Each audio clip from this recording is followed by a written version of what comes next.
ada kali yang banyak yang kawin cerai, maksudnya yang banyak pasangan yang bercerai ya. Tapi karena kita memang public figure, jadi gerak-gerik kita selalu disorot, makanya nggak gampang jadi artis, susah sebenarnya. Karena terus disorot ya? Iya, karena kita harus memberikan contoh yang baik gitu. Saya juga bukan contoh yang baik, pernah gagal, terus terang ya, bukan contoh yang baik. Siapa sih yang pengen rumah tangganya gagal? Tapi ya memang jalannya dari Tuhan.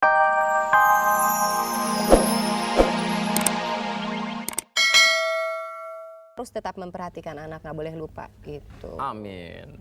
Oke, terus kalau gitu pertanyaan kedua nih Mbak Tami ya. Oke. Yang namanya depresi itu kan bisa menyerang siapa aja. Terus katanya orang namanya stres, depresi itu termasuk sakit gila juga, sakit jiwa juga. Cuman sakit jiwa yang kecil gitu kali ya.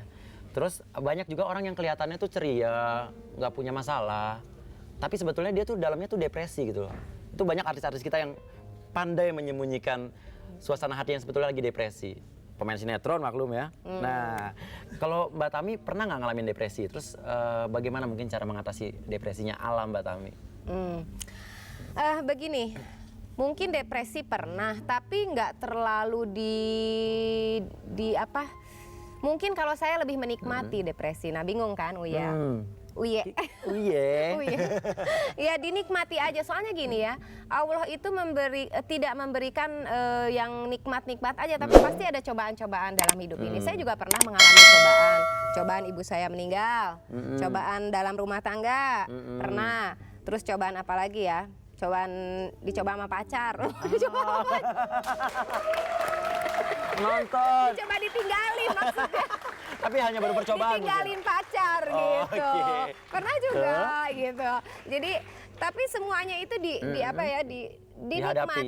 dinikmati karena kebetulan saya udah bisa menikmatinya gitu. Jadi kalau kita bisa malah jadi nikmat gitu. Mungkin ada hikmahnya juga dari Tuhan gitu. Dari Allah tuh mungkin ada hikmahnya juga gitu. Ya kita menyibuk-nyibukkan diri atau apa karena Allah itu udah memberikan banyak kenikmatan buat saya. Udah banyak sekali yang saya dapat gitu. Jadi kalaupun ada 1-2 yang Allah nggak kasih, ya mungkin memang saya nggak boleh terima itu. Justru kalau saya terima itu mungkin akan lebih fatal. Mbak Tami kan pernah mengaku atau termasuk yang pernah mengaku penyanyi yang pas-pasan katanya. Pas-pasannya gini tapi pas nggak ada. Benar.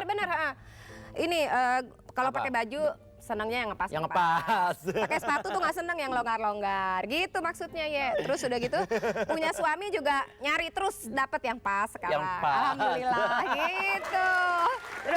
Terus ya, banyak yang ngepas apalagi ya.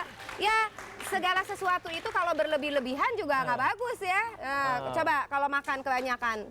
Kenyang. Ada keluar lagi kan? Nah, iya, jadi segala sesuatu itu yang biasa-biasa, yang sedang saja, gitu, yang sedang aja. Sudah gitu, kalau misalnya pas nggak ada duit, ada kerjaan, pas nggak ada mobil, mau nyari mobil, ada bonus dari produser. Gitu. Pas pengen kawin, ada duda nganggur. Gitu. Terus gimana sih enaknya? Tapi yang jelas pas. Pas ya? Enak nggak jadi selalu pas-pasan kayak gitu? Oh enak, alhamdulillah. Gitu ya? Enak dong. Pakai sepatu kelonggaran kan nggak enak, ya nggak? Tidak overload. Iya. Penonton, jadi enak kan pas-pasan? Ya. Tapi bukan berarti pas-pasannya itu hidup pas-pasan, bukan. Bukan. Dari penonton boleh mendapat kesempatan satu pertanyaan dari penonton kali ya? Boleh. Coba. Sekarang ada pertanyaan A, B, C dan D Mbak Tami. Iya. Dipilih ayo. Dipilih. Oh gitu, milih nih. A atau B atau C atau D. Jangan sampai Z, nggak ada. Oh gitu. Ak ada nggak ak? Ak apa tuh? Ak maksudnya ak. Maksudnya Z nggak ada, ak ada nggak? Ok, dibikin dulu kali ya. Pak tuh punya makanan tertentu mungkin. Kak alias ak. Oh, udah mau gosip aja. Ya udah pertanyaan yang A aja deh. Yang A.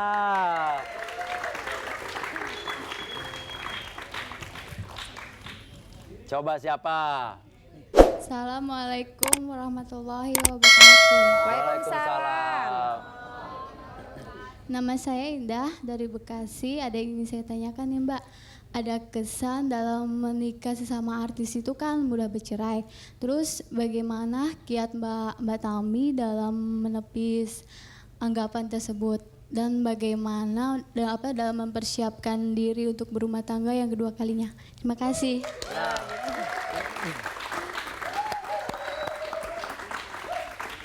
Iya, kenapa artis itu diidentik selalu bercerai gitu ya, bercerai?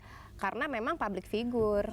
Karena jadi disorot ya? Iya, disorot. Sebetulnya kalau bukan artis juga ada kali yang banyak yang kawin cerai, maksudnya banyak pasangan yang bercerai ya. Tapi karena kita memang public figure, jadi gerak-gerik kita selalu disorot. Makanya nggak gampang jadi artis, susah sebenarnya. Karena terus disorot ya? Iya, karena kita harus memberikan contoh yang baik gitu. Saya juga bukan contoh yang baik, pernah gagal, terus terang ya, bukan contoh yang baik. Siapa sih yang pengen rumah tangganya gagal? Tapi ya memang jalannya dari Tuhan udah begitu. Jadi memang jadi artis itu dalam segala gerak-geriknya, kehidupannya harus memberikan contoh kepada masyarakat gitu. Nah, Persiapannya tadi pas menikah yang kedua kalinya gimana? Menikah yang kedua kali lebih mempersiapkan diri ke arah dewasa. Ke arah dewasa mungkin dulu saya kurang dewasa mungkin, atau bisa juga kita berdua dua-dua ego nggak ada yang mau ngalah ya. Nah kalau untuk sekarang lebih belajar dari pengalaman yang pertama. Belajar dari pengalaman pertama, karena pengalaman itu adalah guru yang terbaik. Iya betul. Iya. Iya betul. Soalnya bener juga kata Mbak Tami ya, yang namanya artis disorot terus. Padahal banyak juga mungkin yang namanya tukang bakso di dekat rumah saya aja, tukang es campur ada yang kawin cerai tapi nggak disorot. Gitu ya? Karena bukan artis. Bukan artis ya. Oke, sebelum kita lanjut lagi, kita kasih kesempatan. Nanti Mbak Tami nyanyi tapi nanti ya. Iya, oke. Sekarang ada giliran dulu Kenny Jo nih. Iya. Kenny G-nya Indonesia. Iya, Kenny Jo ya. Purwokerto ya. Gimana Mas Purwokerto baik? Apik-apik. Api-api. Tahun baru di Purwokerto gimana kemarin? Nggak kesana nih. Oh nggak kesana. Oke, Kenny Jo mau bawain sebuah lagu? Dari Louis Armstrong. Siapa? Dari album Louis Armstrong. Louis Armstrong. Bukan yang ke bulan pertama itu ya? Bukan. Itu Neil Armstrong. Neil Armstrong. Salah. Oke deh.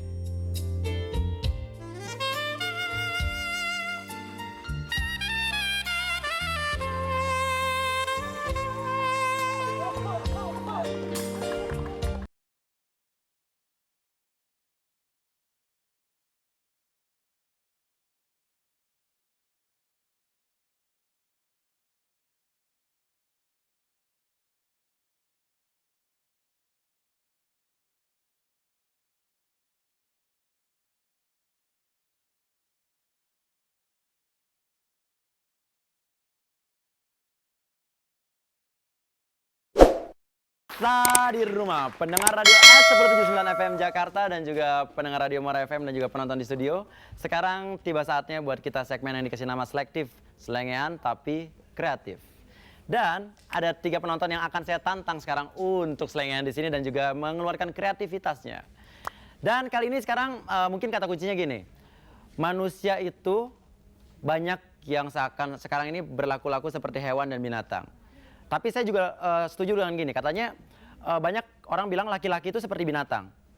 Ya, nggak heran karena wanita tuh kebanyakan penyayang binatang. Iya nggak penonton? Iya. Nah, oke, kalau gitu masih berhubungan dengan binatang, saya akan menantang 3 orang penonton di sini untuk berperilaku seperti binatang mungkin. Itu kata kuncinya. Sekarang saya minta 3 orang, siapa yang berani? Nah, itu mungkin 1. Woi, ada mbak-mbak pakai baju kerja ini kesini. Oke deh, kesini dulu deh. Mbak pakai baju kerja sama itu tuh, mas yang itu tuh. Yang rambutnya ada jambulnya di atas. Iya.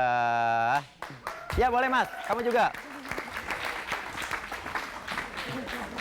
Ya, berjajar yang rapi di sini. Udah kayak, ya ampun. Sini sama opung dulu. Ya, sini. Jajar dulu. Sini. Oke. Di sini ada 3 orang manusia yang berperilaku kehewan-hewanan. Iya. Yeah. Itu dulu. Apa? Itu dulu. Ya. Sekarang enggak ya? Sekarang ini mau niruin apa nih? Mau binatang apa? Kambing. Kambing. Tapi nggak enak sama ente. Kenapa ada jenggotnya saya? Jenggotnya. Sini. Kamu dulu ya. Tadi ulang lagi, kamu mau niru seperti apa? Mirip kambing. Kambing ya? Oke, seperti kambing ya. Oke, kalau gitu sekarang kamu memperagakan, namanya siapa dulu namanya? Primus. Primus. Primus. Pria muka setan. Bukan, pria muka seksi. Oke, Primus, panji tengkorak. Iya. Sekarang siap ya, saya tiruin kata saya, kambing ya. Iya. Sekarang coba peragain gimana suara kambing kebelet pup. Gitu Itu kan? kambing apa tuh? Katenahan. Ya udah, sekarang kalau gitu saya pengen denger kambing di